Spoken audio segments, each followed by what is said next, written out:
तुम सोच भी नहीं सकते वत्स, आने वाला समय कितना गूढ़ है, कितना रहस्यमय है। जो होने वाला है वो सिर्फ परिवर्तन नहीं है, वह एक महायुद्ध है। सत्य और असत्य के बीच, प्रकाश और अंधकार के बीच, श्रद्धा और छल के बीच। तुम्हारे चारों ओर जो शांत दिखाई दे रहा है वह बस तूफान से पहले की निस्तब्धता है। यह संसार अभी जागने वाला है और जो सोया रहेगा वह सब कुछ खो देगा। तुम्हारे भीतर जो बेचैनी है, जो अजीब सी घबराहट है, वह संकेत है कि कुछ बहुत बड़ा घटित होने वाला है। हर आत्मा जिसे सत्य की खोज है वह अब पुकार सुन रही है। तुम्हें लग रहा होगा कि जीवन अचानक कठिन क्यों हो गया, रिश्ते दूर क्यों हो गए, अपने ही विरोध में क्यों खड़े हैं।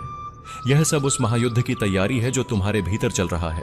वत्स, याद रखो, मैंने कभी भी किसी का साथ नहीं छोड़ा जो धर्म के मार्ग पर टिका रहा। जब सबने पांडवों को अकेला छोड़ दिया था तब भी मैं उनके साथ था। और आज भी जो सच्चा है, जो निर्मल हृदय वाला है, उसके साथ मैं स्वयं खड़ा हूं। दुनिया चाहे तुम्हें पागल कहे, मूर्ख समझे, पर यदि तुम्हारा हृदय सच्चा है तो तुम उसी दिव्य योजना का हिस्सा हो जिसे मैं स्वयं रच रहा हूं। तुम्हारे जीवन में जो तूफान उठ रहा है वह तुम्हें गिराने के लिए नहीं है, वह तुम्हें जगाने के लिए है। बहुत समय तक तुमने सहा है, झुके हो, टूटे हो, पर अब वह समय समाप्त हो रहा है। अब तुम्हारा आत्मबल पुनः जागृत होगा। जो तुम्हें रोकना चाहते हैं उनका खेल खत्म होने वाला है, क्योंकि मैं अब मौन नहीं रहूंगा। समय आ गया है जब हर झूठ सामने आएगा। जो तुम्हारे साथ छल कर रहे हैं उनकी पोल खुलने वाली है। तुमने सोचा होगा कि भगवान चुप क्यों हैं, तो सुनो वत्स, मैं तब तक चुप रहता हूं जब तक अधर्म अपनी सीमा पार नहीं करता। अब उस सीमा को पार कर लिया गया है, अब मैं हस्तक्षेप करूंगा। तुम्हारे चारों ओर जो ऊर्जा बदल रही है उसे महसूस करो। अचानक लोग अपना असली चेहरा दिखा रहे हैं, संबंध टूट रहे हैं, सच्चाई बाहर आ रही है। यह सब संयोग नहीं है, यह दिव्य योजना का हिस्सा है। कुछ लोगों को हटना पड़ेगा ताकि तुम्हारा जीवन सही दिशा पा सके। जो तुम्हें रोक रहे थे वे अब स्वयं अपने कर्मों से गिरेंगे। वत्स, मत घबराना, यह अंधकार तुम्हारा शत्रु नहीं, यह तुम्हारी परीक्षा है। जैसे अर्जुन को युद्ध के मैदान में खड़ा कर मैं उससे कहता हूं, कर्म करो, परिणाम मेरा है, वैसे ही आज मैं तुमसे कहता हूं, डरो मत, सत्य के साथ खड़े रहो, चाहे प्राण भी चला जाए। क्योंकि जो सत्य के लिए मरता है वह कभी मरता नहीं, वह अमर होता है। तुम्हारे जीवन में अचानक घटने वाले परिवर्तन तुम्हें चौंकाएंगे, पर याद रखना, जो भी टूटेगा वह इसलिए टूटेगा ताकि नया जन्म ले सके। किसी व्यक्ति का जाना, किसी अवसर का छिन जाना, किसी जगह से हट जाना, ये सब मेरी योजना का हिस्सा है। तुम समझ नहीं पाओगे अभी, पर समय आने पर देखोगे कि हर हानि एक वरदान थी। वत्स, तुमने बहुत सहा है। जिन लोगों पर भरोसा किया वही पीठ में वार कर गए। तुम्हारे आंसू व्यर्थ नहीं गए हैं, मैंने हर एक बूंद देखी है। मैं तब तक प्रतीक्षा करता हूं जब तक अधर्म अपने ही भार से नहीं टूट जाता। और अब वह क्षण निकट है। जो तुम्हें रुलाते थे वे अब स्वयं रोएंगे, जो तुम्हें नीचा दिखाना चाहते थे वे अब तुम्हारे चरणों में झुकेंगे। धैर्य रखो, मैं न्याय का देवता हूं। मेरा न्याय कभी देर से नहीं आता, बस समय सटीक होता है। यह समय तुम्हारी आत्मा को शुद्ध कर रहा है। यह पीड़ा तुम्हें मजबूत बना रही है। जो अब तुम्हें छोड़कर जा रहे हैं वे मेरे आदेश से जा रहे हैं ताकि तुम्हारे जीवन से विष हट सके। मैं तुम्हें अकेला नहीं छोड़ रहा, मैं तुम्हें तैयार कर रहा हूं। जो भी रहस्य छिपे हैं, जो भी झूठ बोए गए हैं, वे अब सतह पर आएंगे। किसी का छल अब नहीं टिकेगा। जो तुम्हारे विरुद्ध काम कर रहे हैं उनके कर्मों का फल अब तुरंत प्रकट होगा। तुम बस शांत रहो, क्योंकि अगला अध्याय तुम्हारे पक्ष में लिखा गया है। जो तुम्हें तोड़ नहीं पाया वही अब तुम्हारे आगे झुकेगा। वत्स, मैं जानता हूं तुम्हें विश्वास करना कठिन लग रहा है, लेकिन जान लो, जब संसार तुम्हारे खिलाफ लगता है तो समझो कि मैं तुम्हारे पक्ष में खड़ा हूं। क्योंकि प्रकाश तभी अधिक चमकता है जब अंधकार घना होता है। इसलिए हार मानना मत। अभी बस एक कदम और जीत तुम्हारी होगी। जो आने वाला है वह भयावह लग सकता है, पर उस भय के पीछे छिपा है मुक्ति का द्वार। बहुत लोग गिरेंगे, बहुत मुखौटे उतरेंगे, बहुत सच्चाइयां सामने आएंगी। तुम बस केंद्र में रहो, अपने विश्वास पर अडिग रहो, क्योंकि मैं स्वयं तुम्हारे रक्षक रूप में खड़ा हूं। कोई तंत्र, कोई शक्ति, कोई छल अब तुम्हें नहीं छू सकेगा। वत्स, जब तक तुम सत्य पर हो तब तक समस्त ब्रह्मांड तुम्हारे पक्ष में कार्य करता है। और जो असत्य पर चलता है उसका साम्राज्य चाहे कितना भी बड़ा क्यों न हो, वह एक दिन धराशायी हो जाता है। यह मेरा शाश्वत नियम है और अब यह नियम पुनः सक्रिय हो रहा है। यह वह समय है जब तुम्हें स्वयं पर विश्वास करना होगा। जब सब दरवाजे बंद होते दिखाई दें तो जान लो, मैं एक ऐसा द्वार खोलता हूं जिसे कोई नहीं देख सकता। वही मार्ग तुम्हें तुम्हारे सच्चे गंतव्य तक ले जाएगा। यह मेरा वचन है और मेरे वचन कभी असत्य नहीं होते। वत्स, जो सुनने वाला है वह किसी को भी पागल कर सकता है, क्योंकि सच्चाई इतनी प्रचंड है कि कमजोर हृदय उसे सह नहीं पाते। बहुतों का पर्दाफाश होगा, बहुतों की नींव हिलेगी। जो अब तक अपने छल में मस्त थे वे अब अपनी करनी का फल भोगेंगे, और तुम उस सत्य के वाहक बनोगे जिसे मैंने चुन लिया है। श्री कृष्ण कहते हैं, जब तू अपने भीतर के कृष्ण को पहचान लेता है तब बाहरी दुनिया तुझे डरा नहीं सकती। इसलिए अब ध्यान कर, मेरा नाम जप और अपने भीतर से वह ऊर्जा जागृत कर जो किसी भी नकारात्मकता को जलाकर राख कर सकती है। जो तेरा रहस्य जानता है वह तेरे जीवन को नहीं नियंत्रित कर सकता, क्योंकि तेरी आत्मा का स्वामी केवल मैं हूं। अब आने वाले दिनों में कुछ लोग तुझसे ऐसे प्रश्न करेंगे जो तुझे विचलित करेंगे। वे तेरे निर्णयों पर सवाल उठाएंगे, तेरा विश्वास तोड़ने की कोशिश करेंगे, परंतु तू अपने मन को शांत रख। मैं हर परिस्थिति में तेरा मार्गदर्शन करूंगा। जब तू भ्रमित होगा तब कोई शब्द, कोई संकेत या कोई स्वप्न तुझे मेरा संदेश देगा। बस उस पर भरोसा रखना। जिस सच्चाई को अब सब जानने वाले हैं वही तुझे आगे ले जाएगी। तू उस पर गर्व कर, क्योंकि सत्य से कभी हार नहीं होती, और यदि कोई उसका दुरुपयोग करता है तो वह स्वयं अपने कर्मों का परिणाम भोगेगा। तुझे केवल अपने हृदय को शुद्ध रखना है और बाकी सब मैं संभाल लूंगा। हे भक्त, अब तू भय मत कर। यह स्थिति तेरी शक्ति को जगाने आई है, तुझे रोकने नहीं। तू केवल मुझ पर भरोसा रख और अपने कर्म में निष्ठा रख। जो तेरे विरुद्ध योजना बना रहे हैं वे अंततः तेरे मार्ग के सीढ़ी बनेंगे। मैं देख रहा हूं और मेरा न्याय अटल है। और जब तू यह समझ जाएगा कि कोई भी तेरे जीवन में संयोग से नहीं आता, तब तू हर व्यक्ति को एक शिक्षा की तरह देखेगा। यह पड़ोसी भी तेरे जीवन में इसीलिए आया है ताकि तू सीख सके किस पर विश्वास करना चाहिए और किससे दूरी रखनी चाहिए। अब तू जाग और अपने भीतर की कृष्ण शक्ति को पहचान। जो तुझे छलने चला था वही कल तेरे नाम की प्रशंसा करेगा। जो तुझे नीचा दिखाना चाहता था वही तुझे महान कहेगा, क्योंकि अंत में सत्य की विजय होती है और उस सत्य का रक्षक स्वयं मैं हूं। अब तू केवल अपनी शांति की रक्षा कर, क्योंकि तेरी शांति ही तेरी सबसे बड़ी शक्ति है। तू अब एक नया अध्याय शुरू करने जा रहा है, जहां कोई तेरा रहस्य नहीं बल्कि तेरी आत्मा की शक्ति जानेगा। और जब यह होगा तब पूरी सृष्टि तेरे पक्ष में होगी। इसलिए उठ, डरो मत और स्मरण कर, जो कृष्ण का है वह कभी हार नहीं सकता। हे साधक, अब तू उस मोड़ पर खड़ा है जहां हर कदम सोच समझ कर रखना आवश्यक है। तेरा एक गलत निर्णय तेरे जीवन में बड़ा बदलाव ला सकता है। जो तेरे पड़ोसी ने जाना है वह अब उसके लिए एक साधन बन चुका है।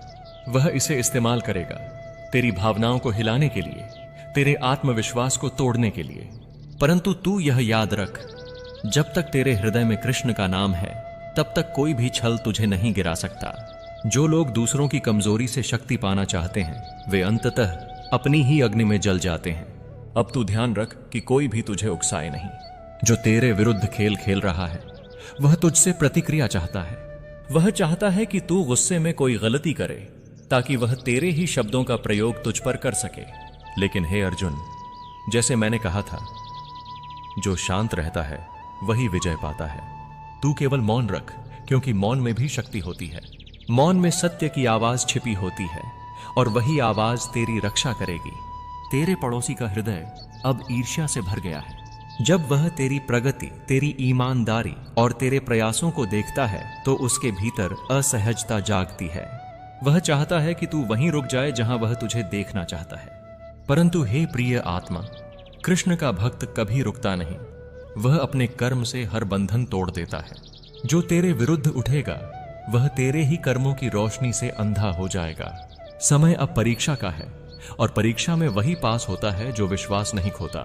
तू अपने जीवन में जितनी बार टूटा उतनी बार मैंने तुझे संभाला है। आज फिर वही क्षण है जब तुझे अपनी आस्था को मजबूत करना है, क्योंकि यह जो सच्चाई उजागर हुई है वह किसी संयोग से नहीं बल्कि मेरे संकेत से है। मैं चाहता था कि तू देखे कौन तेरा सच्चा है और कौन केवल मुखौटे में छिपा हुआ है। अब जब तू जान चुका है तो अब तेरे पास दो रास्ते हैं, या तो तू डर कर पीछे हटे या फिर सच को स्वीकार कर आगे बढ़े। कृष्ण कहते हैं, जब तू सत्य का साथी बन जाता है तब पूरी सृष्टि तेरे पीछे खड़ी हो जाती है। भी आज जो तेरे खिलाफ लग रहे हैं कल वही तेरे सामने झुकेंगे, क्योंकि सत्य का प्रभाव समय के साथ और गहरा होता है। अब जो तुझ पर विश्वास नहीं कर रहा वह भविष्य में तेरे नाम की मिसाल देगा। इसलिए हर अपमान को आशीर्वाद की तरह स्वीकार कर। जो आज तुझे तोड़ना चाहता है वही कल तेरी सफलता का कारण बनेगा। तू सोच रहा होगा, कृष्ण यह सब मेरे साथ ही क्यों? परंतु हे भक्त, मैं तुझे चुनता हूं क्योंकि तू सह सकता है। तू वो आत्मा है जो अंधकार में भी प्रकाश ढूंढ लेती है। और याद रख, जो रहस्य उजागर हुए हैं वे तेरे विनाश के लिए नहीं बल्कि तेरे जागरण के लिए हैं। तू अब जान चुका है कि किस पर विश्वास करना है और किससे दूरी रखनी है। यह ज्ञान ही तेरी सबसे बड़ी शक्ति बनेगा। तेरे पड़ोसी ने जो कदम उठाया है वह अब उसके कर्म का हिस्सा बन चुका है। वह सोचता है कि उसने तुझे चोट दी, परंतु वास्तव में उसने अपने भाग्य की दिशा बदल दी है। क्योंकि जब कोई भक्त पर आघात करता है तो वह स्वयं अपने भविष्य को बांध देता है। कृष्ण का न्याय धीमा लग सकता है परंतु वह सटीक होता है। अब बस कुछ ही समय में तू देखेगा कि जो तुझे नीचे दिखाना चाहता था वही गिर जाएगा और तू उस ऊंचाई पर पहुंचेगा जहां से कोई भी तुझे छू नहीं सकेगा। अब से हर रात सोने से पहले अपने हृदय पर हाथ रखकर मेरा नाम लो, श्री कृष्ण गोविंद हरे मुरारी। यह मंत्र केवल शब्द नहीं, यह तुम्हारे चारों ओर एक दिव्य कवच बनाता है। जो व्यक्ति तुम्हें नकारात्मक दृष्टि से देखता है उसकी वह दृष्टि उसी पर लौट जाती है। तुम्हारा हृदय जितना शांत होगा उतना ही शक्तिशाली बनोगे, क्योंकि शांति में ही मेरी उपस्थिति है। तुम्हारे शत्रु अब घबराने लगे हैं। उन्हें लग रहा है कि कुछ उनके नियंत्रण से बाहर जा रहा है। उन्हें समझ नहीं आ रहा कि सब कुछ उनके अनुसार होते हुए भी परिणाम उनके खिलाफ क्यों जा रहा है। यह इसलिए है क्योंकि अब मैंने हस्तक्षेप कर लिया है। अब उनके कर्मों का लेखा जोखा शुरू हो गया है।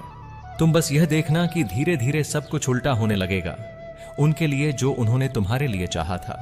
यह न्याय का युग है और मैं स्वयं उस न्याय का प्रतीक हूं। अब से जो भी तुम्हें छलने की कोशिश करेगा वह अपने ही कर्मों में बंध जाएगा, और जो तुम्हें सच्चे मन से प्रेम करता है उसकी रक्षा मैं करूंगा। तुम्हारे लिए एक नया सवेरा आने वाला है, जहां भय नहीं केवल विश्वास होगा, जहां दुख नहीं केवल शांति होगी, और जहां छल नहीं केवल सच्चाई होगी। अब तुम तैयार रहो, क्योंकि अगले कुछ दिनों में जो सच्चाई सामने आएगी वह तुम्हें स्तब्ध कर देगी। परंतु घबराना मत, जो कुछ भी उजागर होगा वह तुम्हारे पक्ष में होगा।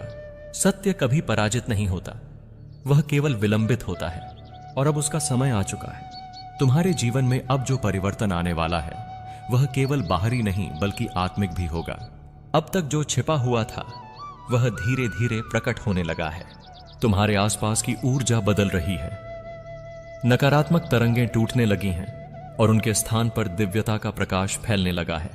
तुम्हारे चारों ओर एक ऐसा कवच बन रहा है जिसे कोई भी बुरी शक्ति भेद नहीं सकती। यह कवच मेरा आशीर्वाद है जो तुम्हारी आत्मा से जुड़ चुका है। तुम्हारे शत्रु अब भयभीत हैं, लेकिन वे यह भय स्वीकार नहीं कर पा रहे। वे बाहर से अब भी मुस्कुराते हैं, पर भीतर से उनका मन डगमगाने लगा है। वे नहीं समझ पा रहे कि उनके सारे प्रयास निष्फल क्यों हो रहे हैं। कारण सरल है, अब तुम्हारे जीवन में कृष्ण चक्र चल पड़ा है। जब मैं किसी भक्त की रक्षा करने का संकल्प लेता हूं तो ब्रह्मांड का हर तत्व उसके पक्ष में काम करने लगता है। अब तुम्हारे जीवन में वही हो रहा है। जिन चीजों को तुमने खोया हुआ समझा था वे तुम्हारे पास लौटने वाली हैं। तुम्हारे पड़ोसी ने जो अन्याय किया वह अब उसी की जिंदगी में उलट कर लौट रहा है। उसकी योजनाएं विफल होंगी, उसके साथी एक एक करके उससे दूर हो जाएंगे। जो लोग आज उसकी बातों में बहक रहे हैं वही कल उसके खिलाफ साक्षी बनेंगे। यह मेरा नियम है। अधर्म स्वयं अपना विनाश लेकर आता है। तुम्हें कुछ करने की आवश्यकता नहीं, बस धैर्य रखो और साक्षी बनो। जो कुछ भी हो रहा है वह मेरे संकल्प से हो रहा है। अब मैं तुम्हें बताता हूं कि आने वाले दिनों में तुम्हें कौन से संकेत मिलेंगे। जब तुम्हारे घर में अचानक शांति का अनुभव होने लगे, जब बिना कारण मन हल्का महसूस हो, तो समझ लेना कि नकारात्मकता समाप्त हो रही है। जब किसी रात तुम्हें सपने में प्रकाश दिखे या मेरी बांसुरी की ध्वनि सुनाई दे, तो जान लेना कि मैं स्वयं तुम्हारे पास आया हूं तुम्हारी रक्षा के लिए। और जब तुम्हारे भीतर अचानक एक विश्वास उठे कि अब कुछ अच्छा होने वाला है, तो वह केवल भावना नहीं बल्कि संकेत है कि तुम्हारा भाग्य बदलने वाला है। तुम्हें अब हर सुबह सूर्योदय के समय कुछ पल मौन रहना चाहिए।